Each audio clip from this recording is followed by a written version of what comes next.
Rex Murphy, Trudeau's shameful use of race-based politics to attack Poilievre. I thought we were ever so long past the idea of judging people by the color of their skin.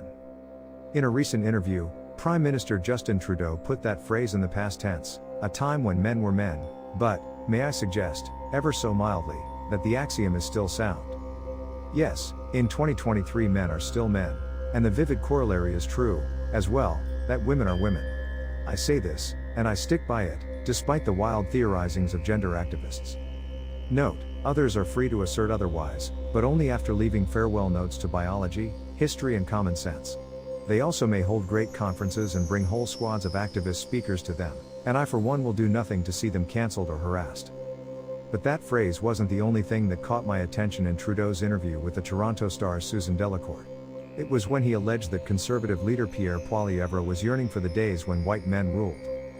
To be just, here's the whole quote. What is he actually proposing? He's saying everything's broken. He's playing and preying on the kinds of anger and anxieties about some Canada that used to be, where men were men and white men ruled. Now, I acknowledge this was a descant about an opponent, and a little over the top as is always the case when a leader, liberal or conservative, attacks his opponent. As a close acquaintance of mine, a master of rhetoric, would phrase it, on such occasions, lads, fill your boots. Still, even in context, that last phrase bothers me. I don't like the attention to skin color, specifically white.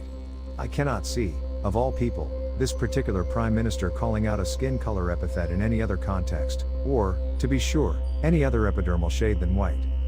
As to when white men ruled, let's just go back to the middle of the century just past and check the rulers, from Louis Saint Laurent to the present-day incumbent in the Prime Minister's office. All of them were white. Would it be wrong to point out that most of them were also from Quebec? There were a few exceptions, including John Diefenbaker, the sadly short-tenured Joe Clark and, of course, Stephen Harper.